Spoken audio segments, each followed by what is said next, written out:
오늘 함께 보실 하나님 말씀은 에베소서 6장 1절에서 4절 말씀으로 그리스도인 가정이 다른 이유 그 두 번째 시간, 우리 에베소서 시리즈 18번째 시간을 함께 하도록 하겠습니다. 네, 여러분이 잘 알고 있는 아브라함 링컨에 대한 이야기로 설교를 시작하고자 합니다. 이 아브라함 링컨은요, 미국의 인디애나주 시골에서 태어났습니다. 링컨의 그 어린 시절은요, 이 개척자 아버지로 인해서 매우 가난하고 어려웠다고 합니다.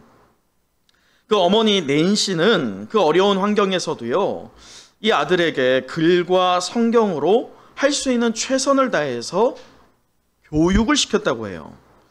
그럴 때 이 낸시가 그 빈곤, 고난과 싸우면서 이 링컨의 그런 교육을 책임질 때 문제는 링컨이 9살이 되던 해에 어머니 낸시가 죽음을 당하게 됩니다.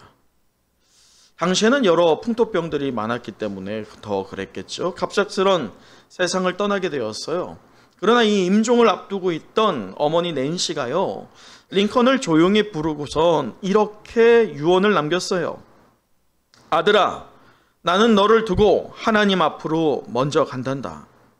나는 내게 좋은 집도 좋은 땅도 많은 재산도 물려주지 못했지만 나는 내게 이 성경책 한 권을 유일한 유산으로 남기고 가니 너는 한평생 성경에 기록된 말씀을 보배 삼고 재산으로 삼고 양식으로 삼아 살아가렴.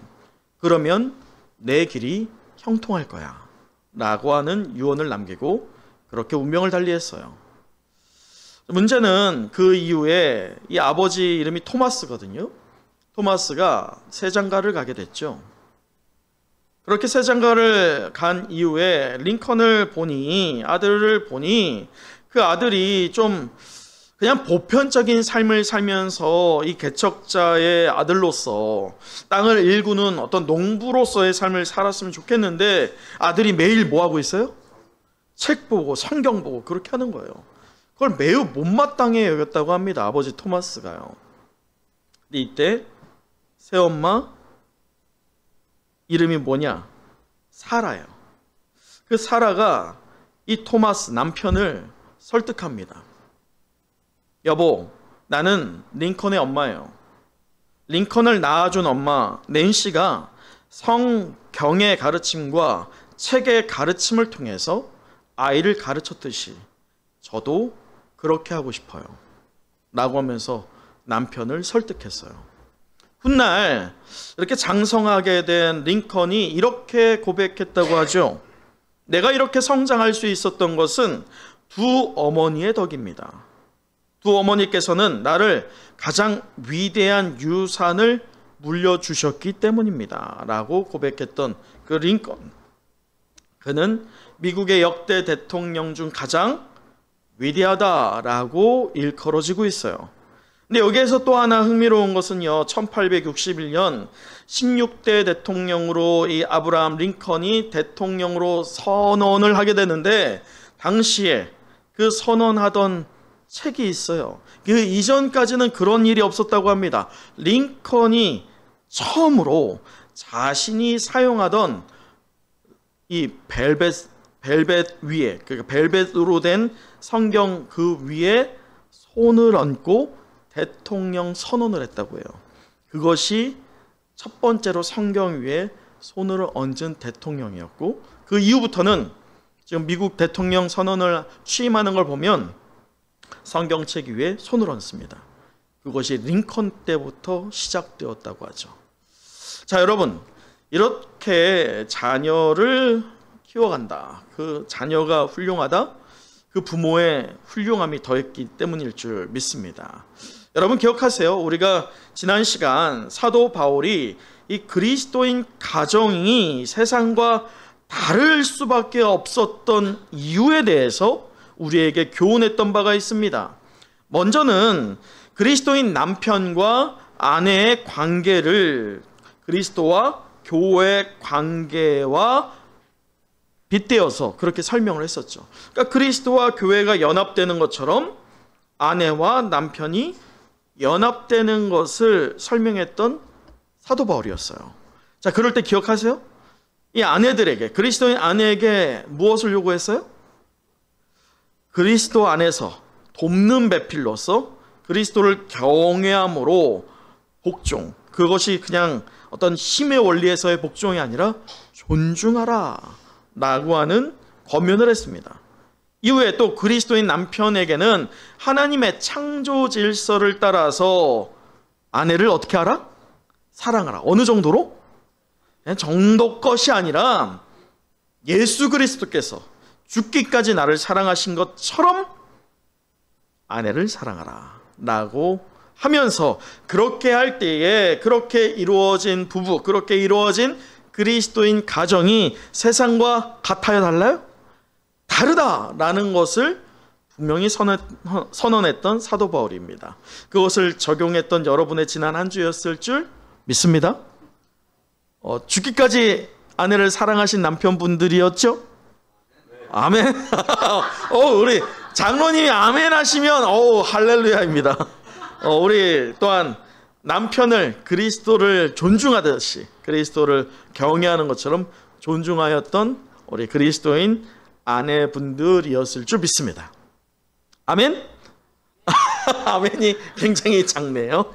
네, 여러분, 이렇게 하나님의 창조 질서에 따라서 그리스도인 가정을 이루어갈 때 분명히 조금의 차이가 아니라 확연한 차이가 있다는 것을 강조했던 사도 바울은 오늘 말씀을 통해서요, 이제는 그리스도인 부모와 자녀의 관계가 세상과 어떻게 다른지에 대한 교훈을 우리에게 주고 있습니다.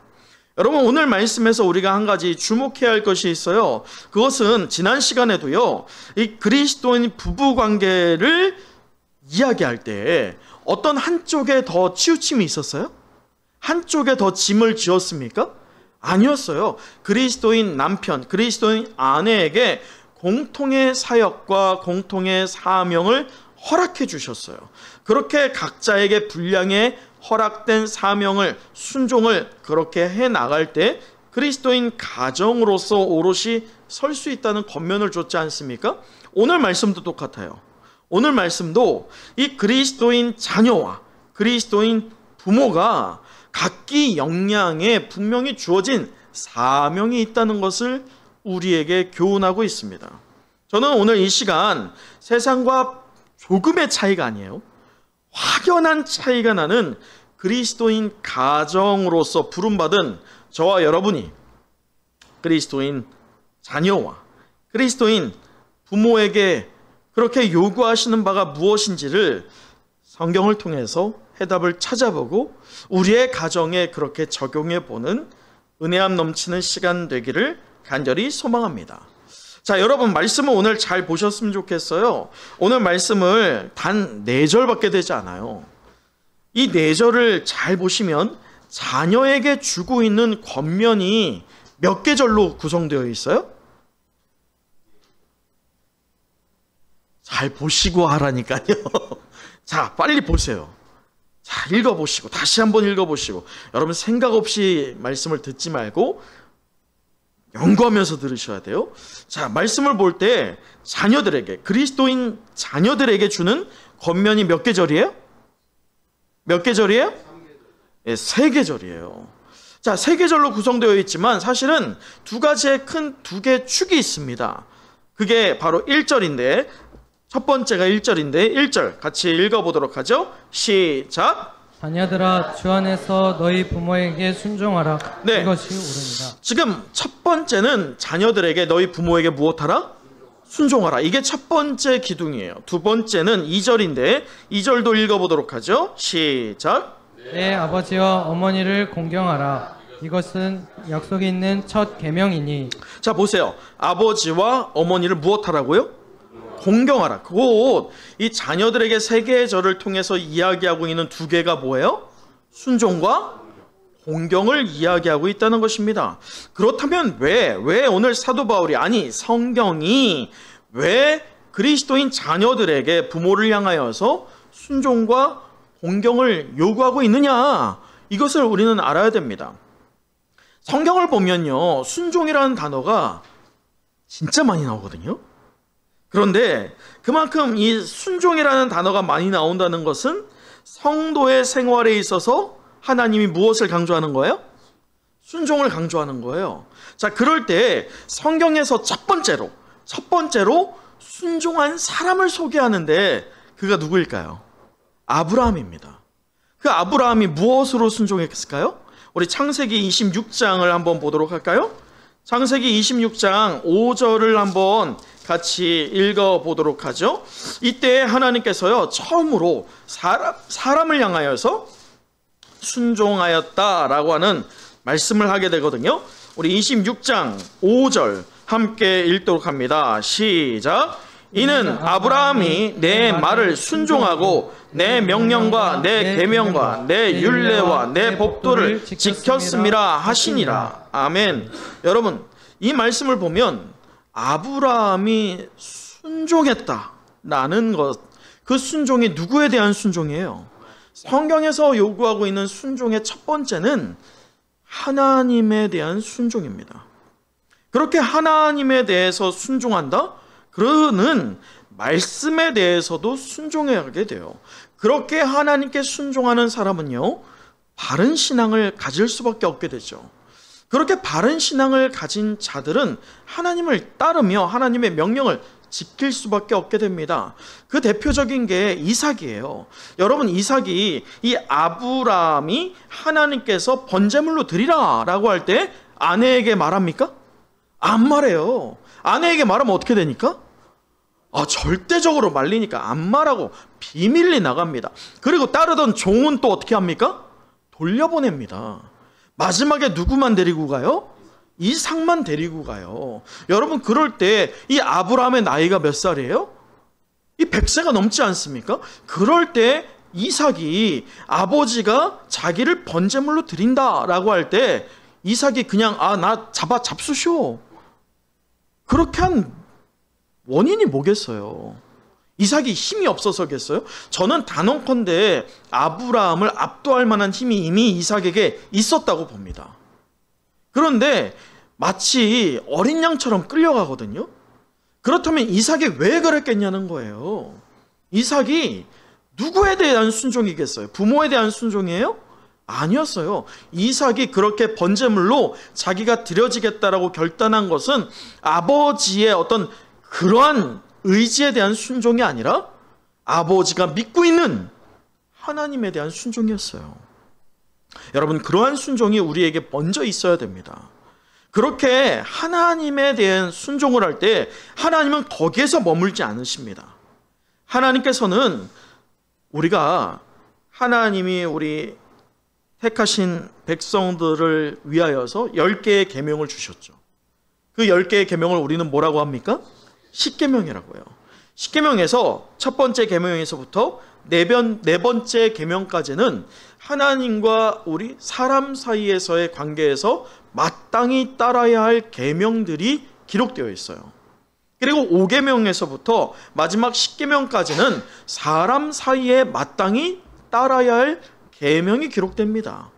그럴 때 이 사람 사이에서 마땅히 따라야 할 첫 번째 계명, 곧 5계명에 해당되는 게 뭐예요? 내 부모를 공경하라요. 자, 보세요. 분명히 우리는 순종에 대해서 이야기하고 있는데 지금 하나님이 주신 권면, 그 계명에서는 내 부모를 공경. 그럼 순종과 공경의 차이가 뭘까요? 차이가 있으니까 그렇게 기록하겠죠. 차이가 없다면 그런 식으로 기록하지 않을 거예요. 분명히 이 순종과 공경은 차이가 있어요. 순종은 보세요. 이삭이 하나님께 순종하듯이 아버지에게 순종했어요. 이것은 정신적인 또는 신앙적인 순종입니다. 그런데 이 순종이 바탕이 되면 반드시 다음 단계로 나가게 되는데 그 다음 단계가 무엇이냐? 그게 공경이에요. 그러니까 순종과 공경을 따로 떼면 안 되는 거예요. 순종이 먼저 따라야 돼요. 하나님의 창조 질서에 따라 하나님이 나를 지으셨고 하나님께서 나의 아버지와 어머니를 지으셨는데 그렇게 영적인 아버지 되는 하나님께서 육적인 나의 부모 되는 부모님을 통해서 낳게 하셨으니 내가 마땅히 부모를 따르는 것이 옳구나. 이것이 창조 질서에 대한 순종입니다. 곧 부모를 순종하는 게 누구를 순종하는 거예요? 하나님을 순종하는 거예요. 그렇게 하나님을 순종하는 자들은 마땅히 공경으로 이어지게 되는데, 그러니까 공경으로 바로 이어지는 경우는 없다는 거예요. 순종이 있어야만 공경으로 이어지는데, 이 공경은 좀 더 실제적인 거예요. 다시 말해 물질이 되었던 어떤 행동이 되었던 좀 더 적극적인 면이 보여져야 돼요. 그냥 내 마음을 아시겠지, 부모님 내 마음을 알겠지, 이게 공경이 아니에요. 그거는 순종의 범위이겠죠. 공경은 눈으로 보여져야 되고 부모가 나를 통해서 무언가 좀 더 누려야 됩니다. 실제적인 면에서 말이죠. 우리는 여기에서 한 명의 인물을 뽑아볼 수 있어요. 그는 바로 요셉입니다. 여러분, 요셉이 애굽의 종으로 팔려갔다가 또 하나님의 은혜로 인해서 애굽의 총리가 되었죠. 당시에 애굽의 총리가 될 때 하나님이 꿈을 꾸게 하셨어요. 7년 풍년과 7년 대기근입니다. 그냥 기근이 아니에요.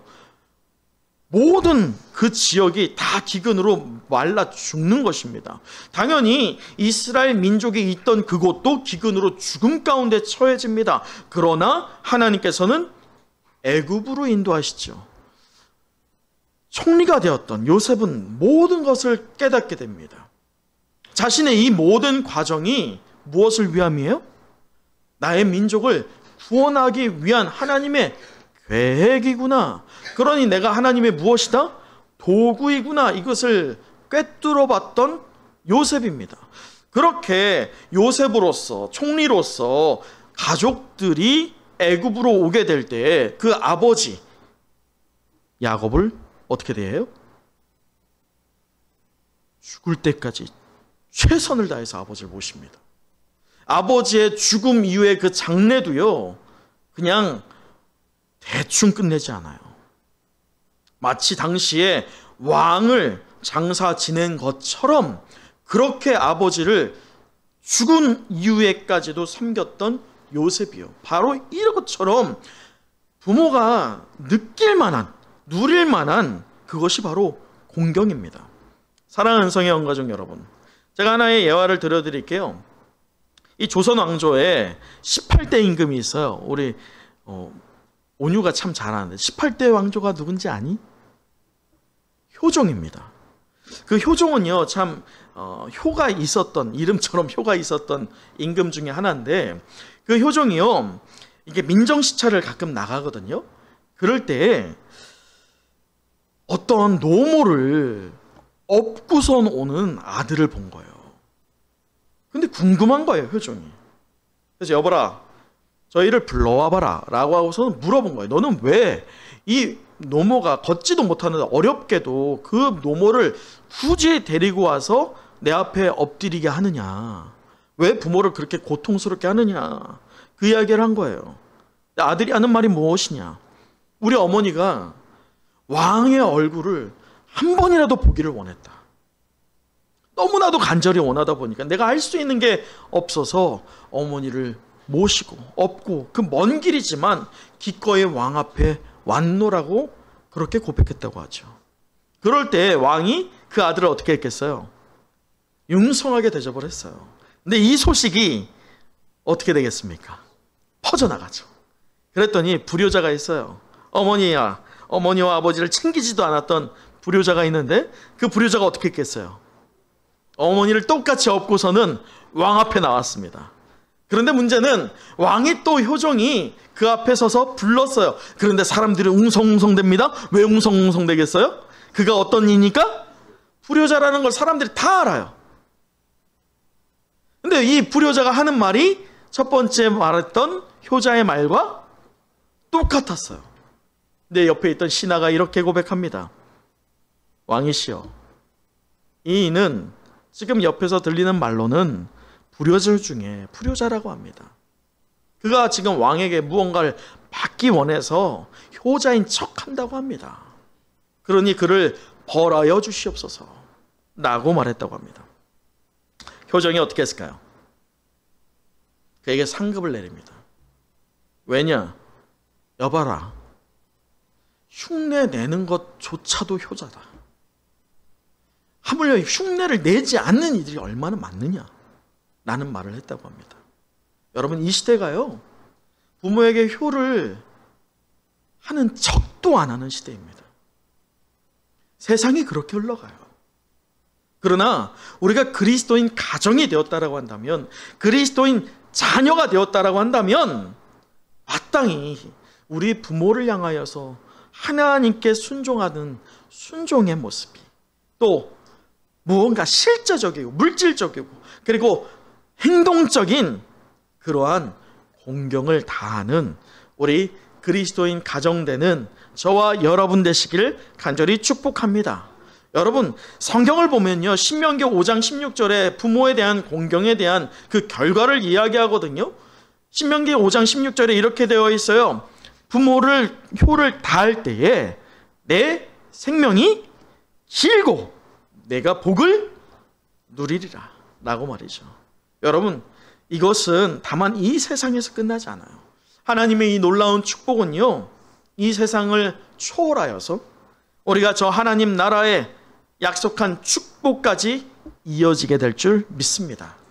그러므로 여러분이 할 수 있는 최선을 다해서 부모에게 순종 그리고 공경하는 모습을 보이기를 간절히 소망합니다. 자, 그리고 반면에 오늘 말씀을 보면 그리스도인 부모에게 말씀을 하기를 몇 절로 이야기합니까?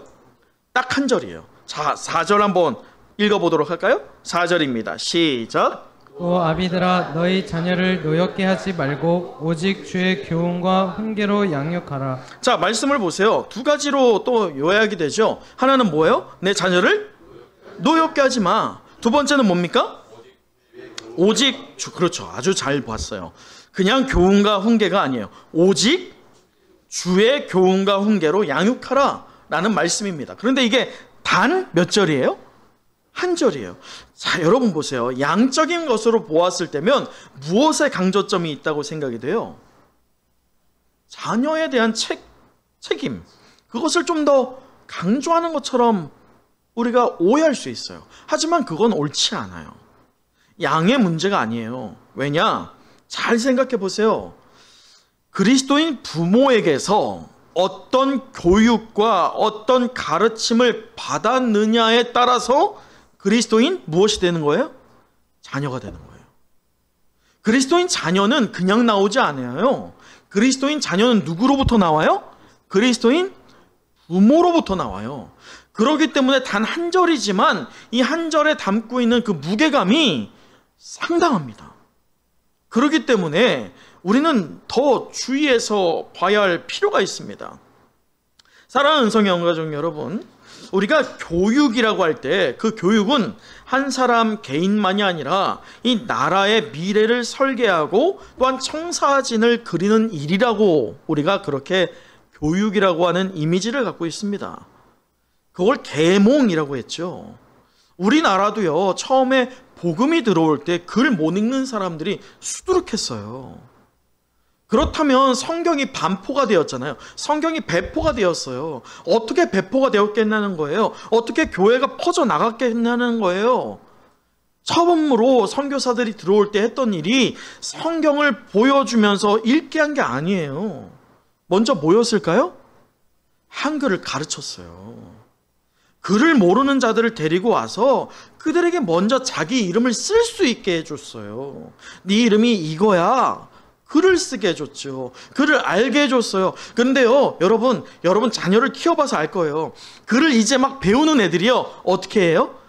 버스를 타고 가거나 차를 타고 가면서 길을 보면서 애들이 어떻게 해요? 막 읽어봐요. 저거는 이거야. 이거지. 엄마 이거 맞지? 아빠 이거 맞지? 이렇게 하잖아요. 그런데 그 당시에 글들이 막 적혀 있어요? 없어요. 봐야 되는데 그 글이 뭐겠어요? 그게 바로 성경이었어요. 성경을 보면서 읽히는 거예요. 읽으니까 신기한 거예요. 내가 글을 읽을 수 있구나. 글을 쓸 수 있구나. 신기한 거예요. 교육에서 시작됐어요. 여러분, 새끼 독수리도요, 하늘을 날기 위해서 어미 독수리가 어떻게 해요? 떨어뜨려요. 교육시켜요. 사자는 어떨까요? 그 밀림의 왕, 사자라고 할 때 그냥 사자가 되겠어요? 사자가 정말 왕다운 면모가 되기 위해서는 어릴 때부터 무엇을 가르쳐요? 사냥을 하는 것을 교육시켜요. 가르침을 받아요. 사람은 어떻습니까? 여러분, 사람이 가르침 받지 않고 교육받지 않아도 살 수 있어요, 없어요? 있게 하죠. 무엇에 가깝게 살아갈까요? 본능에 가까워져요. 본능에 가까워져요. 죄에 가까워져요. 여러분, 우리는 본질상 무엇이라고 해요? 진노의 자녀라고 하잖아요. 그렇게 우리가 하나님 말씀으로 교육받지 않고 가르침받지 않잖아요. 그러면 우리 본질에, 우리의 본능에 가까워져요. 죄에 가까워져요. 그래서 교육을 안 하잖아요. 그러면 어떻게 됐느냐? 거짓말, 도둑질, 미움, 시기, 질투, 원망. 그게 죄로 여겨지겠어요? 아니에요. 내가 하나 맞았어? 그럼 뭘 어떻게 돌려줘야 돼? 최소한 7배는 돌려줘야지. 그게 세상 법칙 아닙니까? 그러나 교육받은 이는 다르다는 거예요. 하물며 세상 사람들도 교육받아야지 뭐가 된다고 합니까?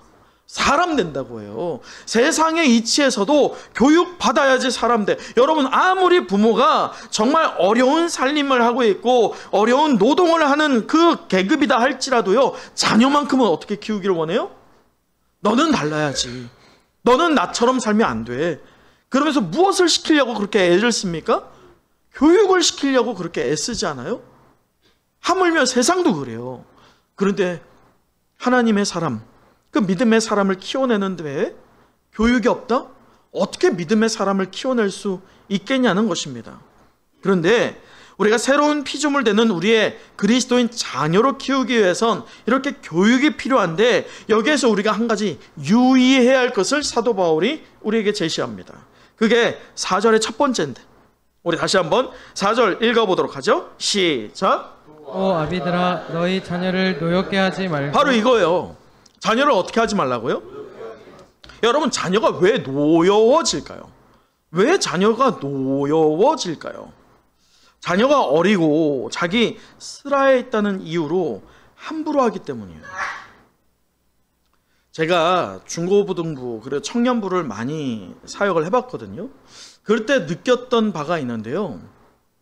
이 작은 도서관, 우리 만나 작은 도서관을 운영하면서 많은 회원들이 매주 이렇게 많이 오거든요. 그들의 모습을 보면서 또 한 번 보게 돼요.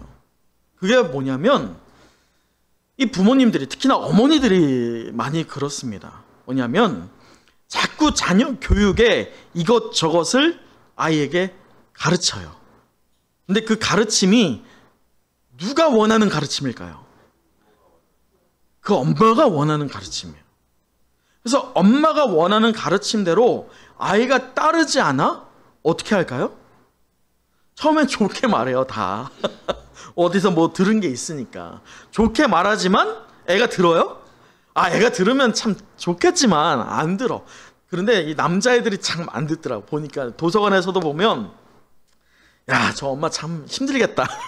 그런 엄마들이 많이 보여요. 근데 그 엄마들이 처음에 좋게 말해요. 하지만 이내 어떻게 해요? 짜증을 내요. 그리고 비난해요.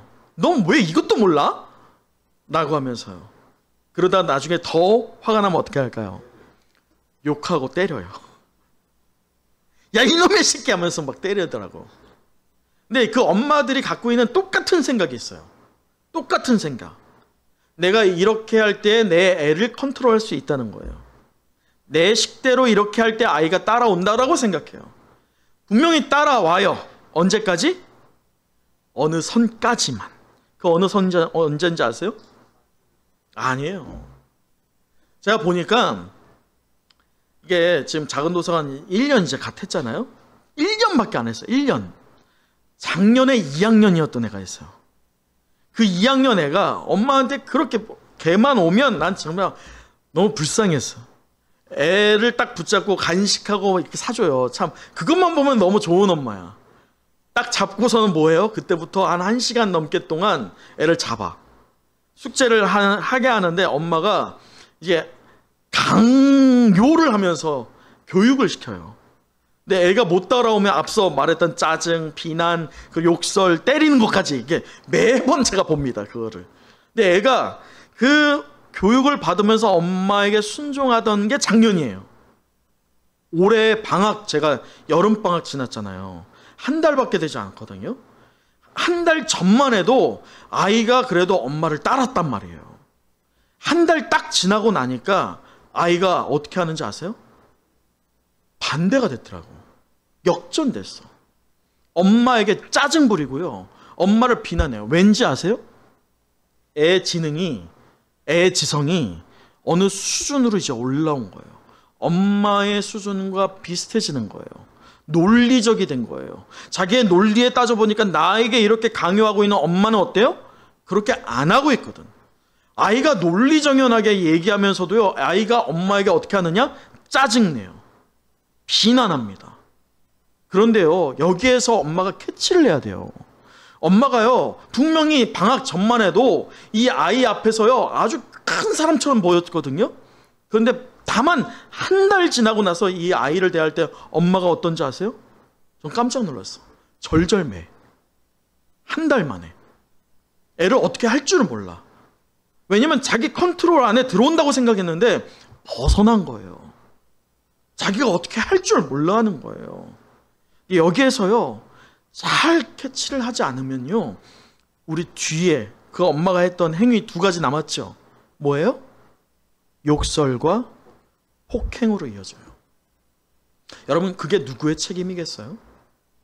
사랑하는 은성의 영가족 여러분, 자녀를 우리가 어떻게 교육해야 될까? 어떻게 교훈해야 될까? 우리는 반드시 성경의 기초에서 알아야 됩니다. 누구나 처음부터 훌륭한 부모 될 수 없어요. 누구나 처음에는 서툴러요. 이 자리에 부모 처음부터 된 분 있어요? 아니잖아요. 어떻게 하다 보니까 애가 나왔고 어떻게 하다 보니까 부모가 됐네? 그래서 가르치는데 실수가 처음에 있죠. 귀동냥을 이쪽 저쪽에 해요. 무엇이 우리 애한테 좋을까? 그렇게 귀동냥을 합니다. 그러나 정작 무엇은 안 봐요? 성경은 안 봐요. 여기에서 극명한 차이가 나옵니다. 그리스도인 가정을 이루어갈 때 해답은요, 하나님의 말씀에 순종해서 처음에 있다는 것을 우리는 잊어서는 안 돼요. 그리스도인 부모로서 자녀에게 무엇에 기초해서 교훈을 해야 돼요? 자, 4절 우리 또 한번 읽어보도록 할까요? 자, 시작. 오 아비들아, 너희 자녀를 노엽게 하지 말고 오직 주의 교훈과 훈계로 양육하라. 무엇으로 해야 돼요? 여러분, 여러분이 옳다는 방식으로 교훈해서는 안 돼요. 여러분이 좋아하는 방식으로도 해서는 안 돼요. 사도 바울은요, 오늘 말씀에 우리가 본 것처럼 오직 주의 교훈과 훈계로 양육하라. 여러분, 이 말씀이 뭐겠어요? 하나님의 형상대로 지음받은 인간이 사람답게 살 수 있기 위해서는 오직 주의 교훈과 훈계가 있어야 된다는 거예요. 마치 주님께서 여러분, 부모된 여러분을 교육하셨어요. 훈련하셨어요. 교훈을 주셨다는 거예요. 무엇으로요? 십자가의 은혜로.